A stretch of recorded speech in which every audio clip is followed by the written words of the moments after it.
Hello, friends. Welcome to Page Turner Podcast. Today, we are going to talk about Change Your Thoughts, Change Your Life by Wayne Dyer. Suman was a simple man whose life was full of everyday hassles and tensions.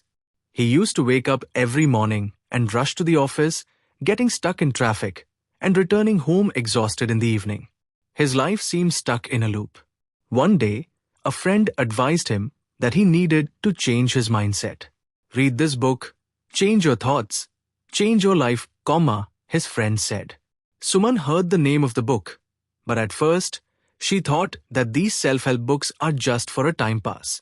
However, when the same day in the office her boss got angry about her reports and she got the book, Music, in her hand, then Suman started calling it a curiosity. The title of the first chapter was The Power of Thought. He thought what new thing would happen in this. But as he started reading, his perspective started changing. The author, Dr. Wayne Dyer, had written that you are what you think. Suman gave this line, he read it several times, and found it very profound. He started thinking about it. I felt that my thoughts really shape my life, he thought. The book gave an example that if you think every day that your life is very difficult, then it will really start to seem difficult. But if you start thinking that every problem is an opportunity, then it will start to look different. If it is there, then your perspective can change. Suman found it a bit idealistic, but still, she decided to give it a chance. She dimmed the lights of her room, sat comfortably on her chair, and asked herself, what do I think about the most? She remembered that he often used to think that his boss hates him or his luck is never good. These patterns kept coming into his mind again and again. Suman read further in the book. Your thoughts are like seeds. Whatever you plant in your mind will eventuate. He liked this analogy and thought that if my thoughts are seeds, then why am I sowing negative seeds again and again? The next day, he decided to experiment, and instead of the usual frustration while going to the office, he thought to himself, today will be a good day. My boss will be happy. Even after that, instead of getting angry, he thought, let me listen to some more podcasts. As soon as he reached the office, a small miracle happened. The boss, who always complained to him, praised one of his old reports. Suman was a bit surprised at first, but then he remembered that he had written a report in the morning. He thought positively. He monitored himself throughout the day. Whenever a negative thought came, he tried to change it into a positive thought. When he returned home in the evening, surprisingly, he was not as tired as he usually was. At night, he again started reading the book, Be Mindful of Your Inner Dialogue. This time, another thing left an impact on him. He realized that his mind was talking to itself all the time, and often these conversations were full of self-criticism. He wrote, I tell myself, how do I talk? When he did introspection, he found that he always called himself weak and unlucky. He felt that if he talked like this to his friend would stop talking to him. It felt like real life for the next few days. By the time Suman started analyzing her thoughts, she started feeling. He realized how old his thinking habits were and how deep they were. He started taking small steps. Whenever a task seemed difficult, he would say to himself, I can do this. It just needs some effort. Slowly, he began to feel a subtle change in his mind. His words started appearing more confident and optimistic to others. His friends started asking him, how did you become so chill?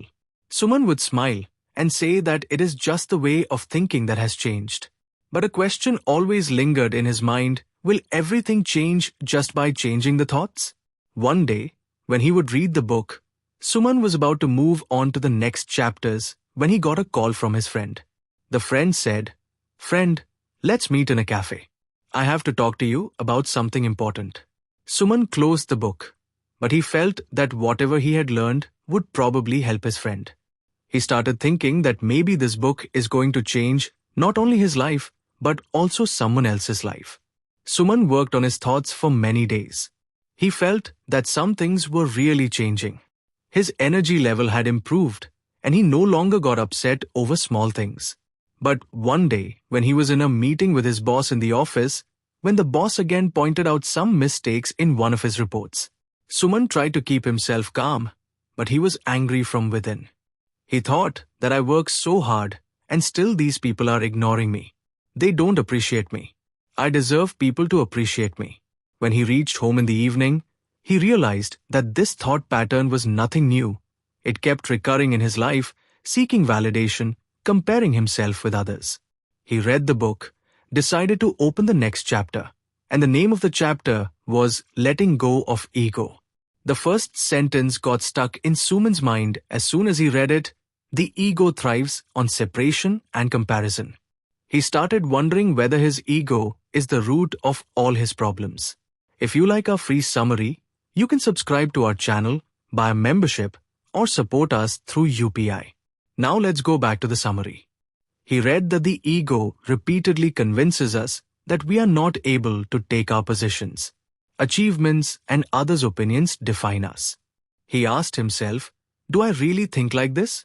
He looked at different parts of his life. He remembered how he felt a little jealous when his friend bought a new car.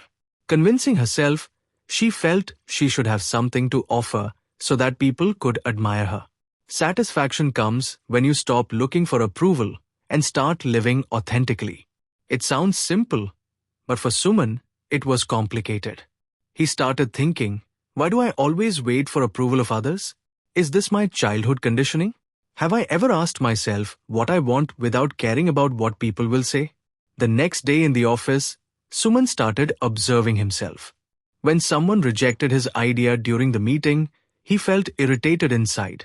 But he asked himself, why is he feeling irritated?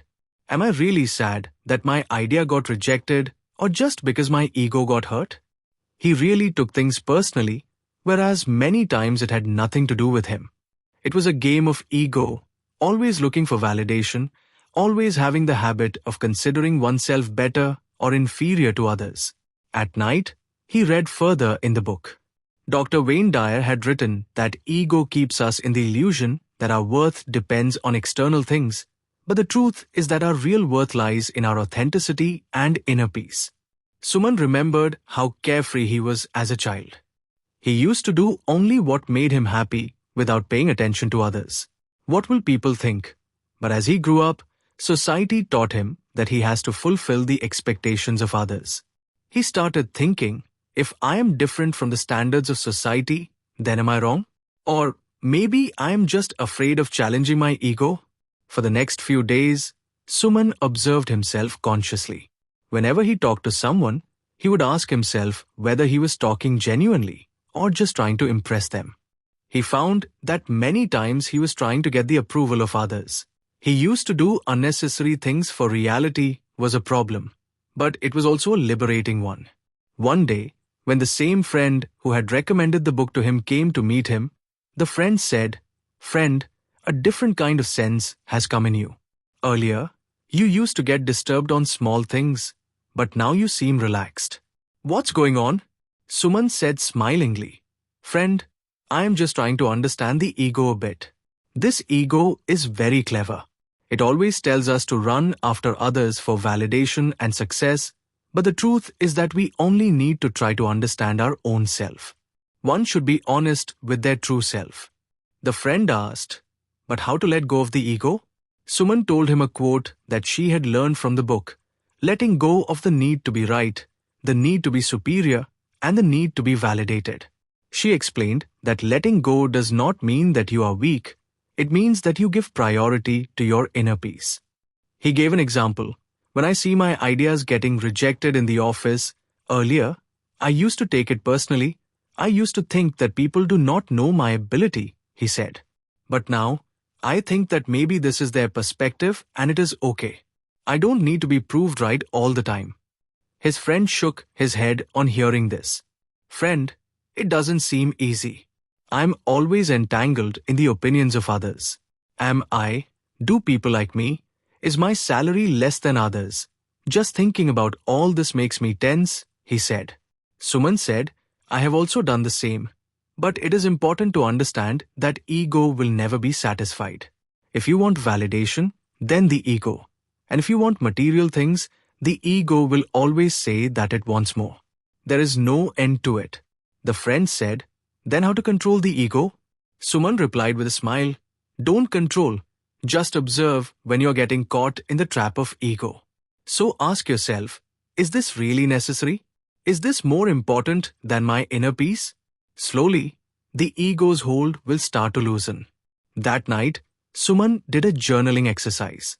She wrote down her 3 biggest fears and tried to find the ego connection behind them.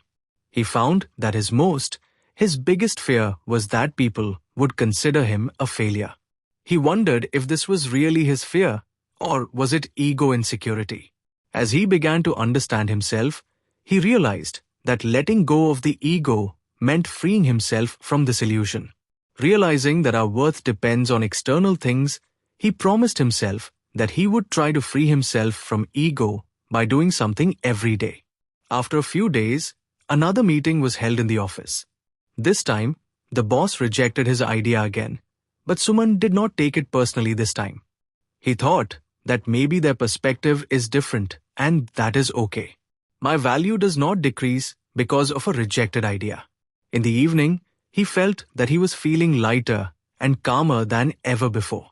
He felt that maybe this is the first step of letting go of ego, giving priority to your inner peace without the need for any validation. Suman now had some peace in her life. She had learned to work on herself and observe her ego, but one thing still remained. Her future worried her. Every time she went to her job, whenever he thought about his career or any big decision, he would get anxious. He would always feel that if he took a wrong step, everything would be ruined. One day, when he reached the next chapter of the book, its title was Embracing Change and Uncertainty. Suman, he opened the book and started reading. At the very beginning, Dyer had written, life is inherently unpredictable. Resisting this truth leads to suffering. After reading this, Suman felt that this was his own story. He always tried to control things, but the more he tried to control, the more he could not control them. The more he tried, the more he got upset. There was another line in the book, acceptance is not about giving up, but about flowing with life. Suman read this line many times. He started thinking, am I ready to accept the change in my life? He asked what he feared the most. The answer was simple, failure. He always felt that if he tried to make a change and it proved wrong, he would fail. This fear kept him away from every new opportunity. Suman wrote in the book, read that, according to taste philosophy, life is like a river. The river never stops. It keeps flowing. If we try to go against its flow, we will have to struggle. But if we flow with it, it will take us in the right direction. This analogy is given to Suman. She liked it and said to herself that maybe I see every change as against me, but what if I start considering it as a part of my growth? The next day, there was a big announcement in the office. A new project of their company was about to start, and the management had asked Suman to join the project. Suman chose to be a part of that project, but this meant that he would have to step out of his comfort zone. This project had new people, new responsibilities, and new challenges. At first, Suman got nervous. He thought that if I fail in this, then how will I be able to handle all this? He could not do it, but then he remembered the words of the book, resistance to change creates suffering. He asked himself, am I really afraid of change? Or am I just running away from my fear? He decided to face his fear. He accepted the responsibility of the project. In the initial days, he was a little uneasy. New people, new processes, everything was new. But he decided to take the responsibility of the project on his own. Suman had promised to embrace change. One day, when he was working with his new team, a big issue cropped up. The team members got worried and suggested different solutions, but Suman asked everyone to stay calm. He told the team, he said, let's handle it step by step. Every problem has a solution, we just have to think about it logically. This attitude was completely different from his old thinking. Earlier, he used to panic himself, but now he had learned to go with the flow. Slowly, the issue was being resolved. The situation was resolved. His team praised his leadership. Suman realized that when you embrace change, life teaches you skills you had never thought of. That night, he read further in the book. Dyer had written that uncertainty is the essence of life. If everything was predictable, both excitement and growth in life would end. Reading this, Suman remembered his childhood. He remembered that when he was a 6-year-old kid, he used to consider everything as an adventure. Getting drenched in the rain and making friends with strangers were new, learning things, and every change seemed fun to him. But as he grew up, he started trying to hold on to security and stability. Perhaps this was his biggest mistake. Suman thought, if I make my thinking like that child again, then maybe life will become easier. He promised himself that he will see every change as an opportunity and not a problem. A few days later, his company made another announcement. This time they said that some employees would be shifted to another branch. Suman's name was also included in it. Hearing this, some of her colleagues got upset and started complaining that this is so unfair. Suman also felt some fear in her mind, but then she said to herself that maybe this is a new beginning. If I take it with an open heart, if I accept it, it will bring me something good. She decided to shift without any complaint. The first few days in the new branch were strange, but Suman had learned from the book that resisting change will not achieve anything. She started accepting things as they were. Gradually, she started liking the people and the work environment there. She made new friends and started working in a new way. One day, he realized that if he had backed away from this change out of fear, he would have missed out on these experiences. That night, as he sat in his room, he wrote in a journal, "Change doesn't scare me. Change teaches me. If I keep my thoughts open-heartedly, then every change can make me a better person." Suman had now understood that change and uncertainty are a part of life. They're neither good nor bad. They just are, and it depends on our thinking. It depends on how we look at them. He learned to accept his fears and transform them. Suman had now learned to embrace change and uncertainty. He began to see every new experience as an opportunity. But still, sometimes his fears, a slight restlessness, used to creep inside him. He used to feel that his happiness was still dependent on external factors. A promotion, someone's validation, or a new opportunity. All these things used to give him happiness, but only temporarily. One evening when he would get tired and go to his room, while he was sitting, he opened the next chapter of the book. This time the topic was practicing. The line, "Great doodle," caught his attention. Gratitude is not just a feeling, it is a way of life. Suman paused for a moment on this. He asked himself, am I really grateful for my life? Do I ever focus on my blessings? In the book, Deta Hoon, Dyer wrote that most of us focus on what we don't have in our lives. But if we shift our thinking and focus on the things that we already have, then our entire perception changes. After reading this, Suman thought that I always think about what I do not have. Perhaps this is the reason why I am never completely happy. He read further in the book, Great Things Your Mind Set from Scars to Abuses. Suman got this line. She felt proud. She realized that there was an abyss in her life, but she couldn't see it. That night, Suman decided to do a small exercise. She took out a notebook and wrote down the things she was thankful for today. First, she wrote something special.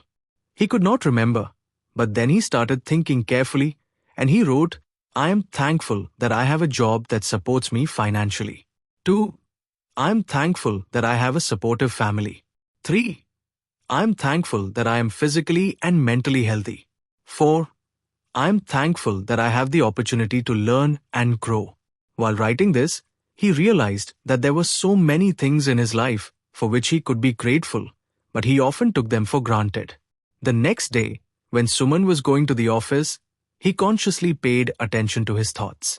Even after getting stuck in the traffic, he tried to write something.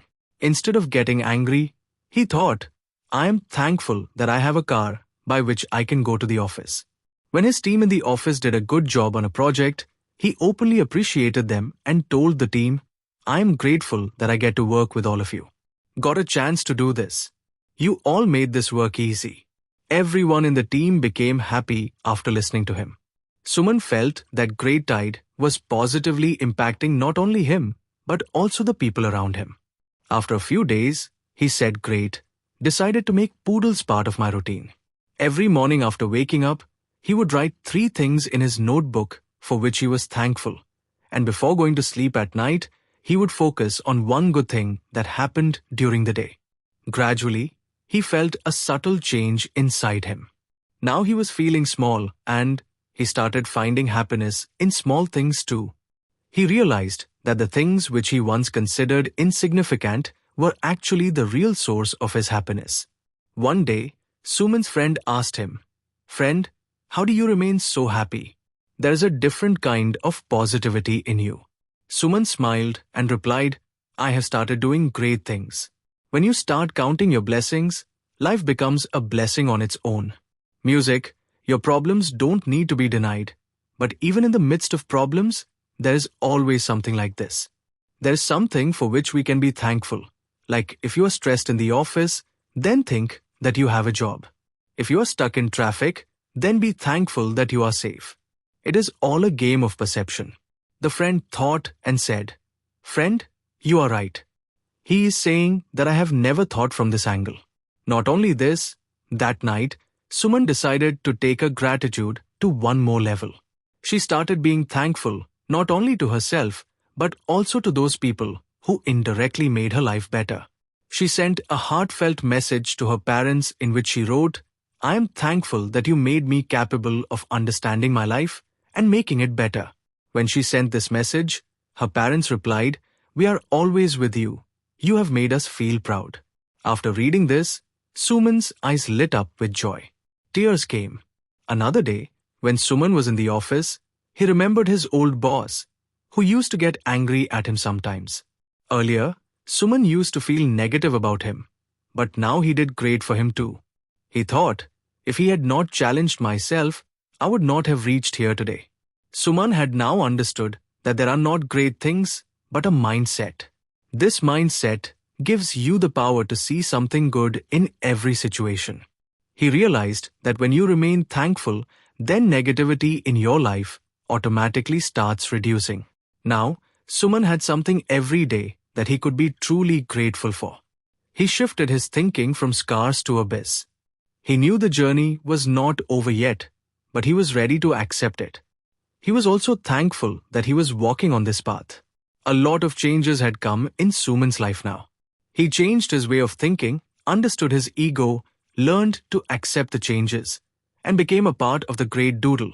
But still sometimes he felt his mind was always stuck on something from the past or worried about the future.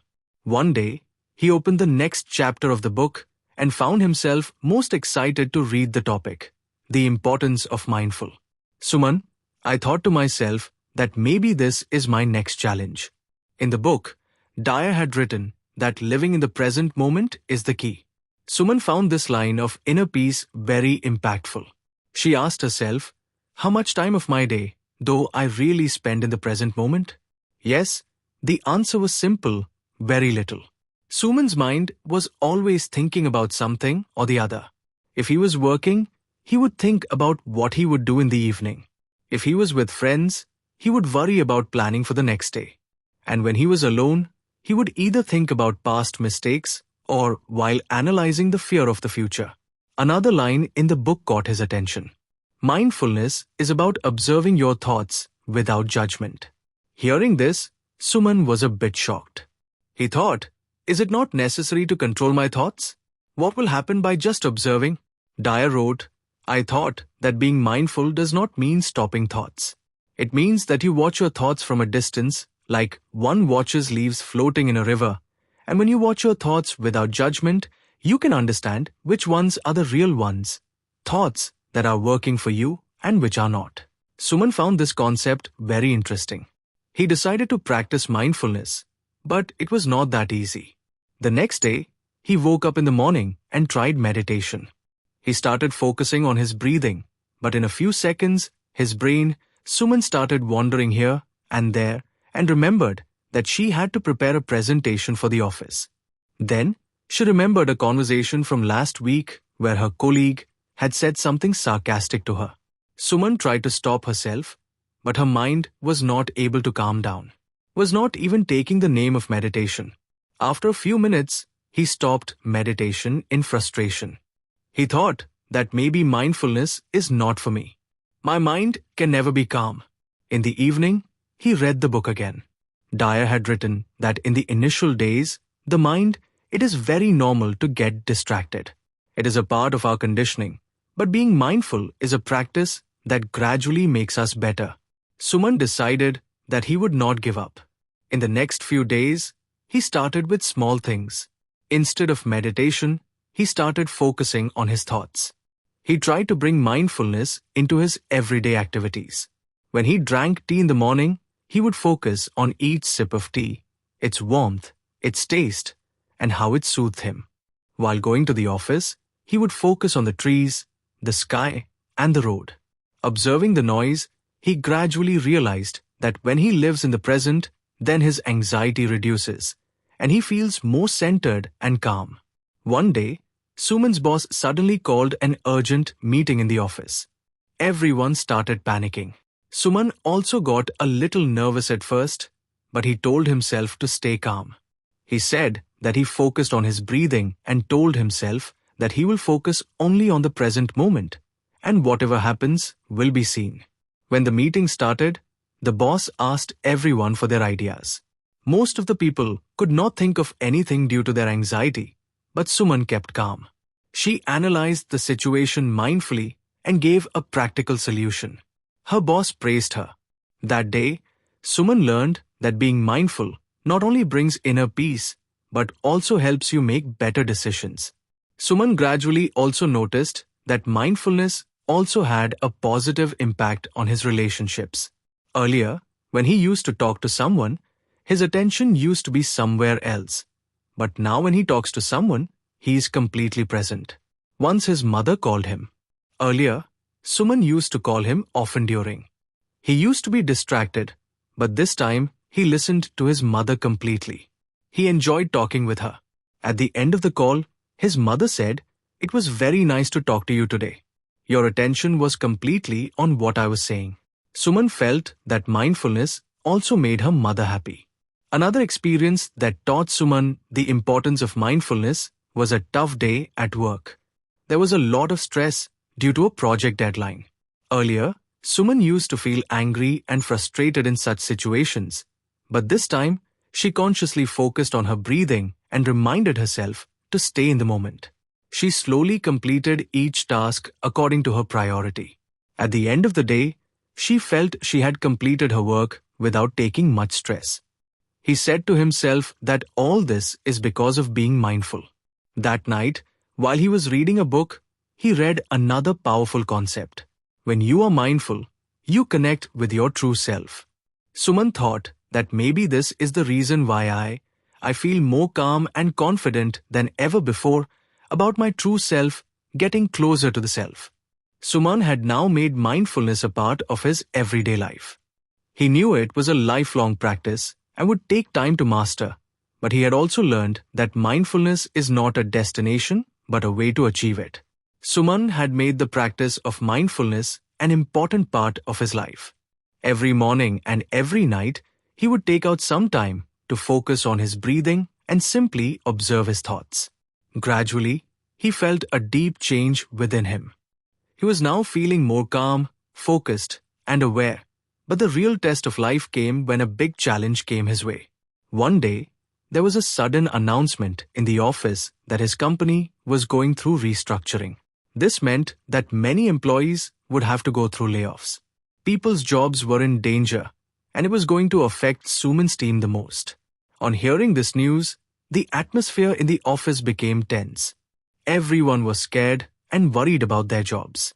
Earlier, in such a situation, Suman's mind would panic. Worst scene would start thinking about yes and get immersed in NCT, but this time she remembered her mindful practice. She told herself that this situation is not in my control, but my response is definitely in my control. She focused on her breathing and reminded herself to stay in the present moment. She thought, right now, I have my job. I can give my best performance right now. Worrying about the future won't change anything. He also encouraged his team to stay calm. He said, this is not the time to panic. If we do our work properly, then everything will be fine. And if there is a change, try to adopt it positively. Seeing this attitude, his team also calmed down. They worked together on the ongoing projects of the company and ensured that they give their best output. After a few weeks, during restructuring, Suman's team was given another new responsibility. It was a challenging project, but their hard work and Suman's mindful-inspired leadership helped them complete it on time. This experience taught Suman that mindfulness is not just for inner peace. Now, Suman is not only important for this, but also for taking the right decisions in difficult times and working in the right direction. Had begun to look at his life with a new clarity. He realized that every situation, no matter how challenging, comes to teach us something. One evening, as he was sitting on the balcony of his house, he noticed a lot of things around him. I started paying attention to things like the cool breeze, the stars shining in the sky, and the sound of birds coming from a distance. He said to himself, I'm in this moment. This moment is real. He remembered one of the last lines of the book, when you live in the present, the moment you live fully, the past is gone, and the future is yet to come, the only truth is now. He felt he had reached a stage in his life where he could look at things with acceptance and great joy. He read the book, but the lessons he learned from it had become a part of his life. Now Suman had not only changed himself, but he had also become an inspiration for others. His friends, family, and colleagues praised his positivity and hard work. That night before sleeping, Suman wrote about her life in her journal. The real meaning of the book summary is to live every moment to the fullest. This journey never ends. Every day brings a new lesson, and I am thankful for this. So friends, this was our book summary today. Do let us know how you liked it by commenting, and thank you for listening till the end.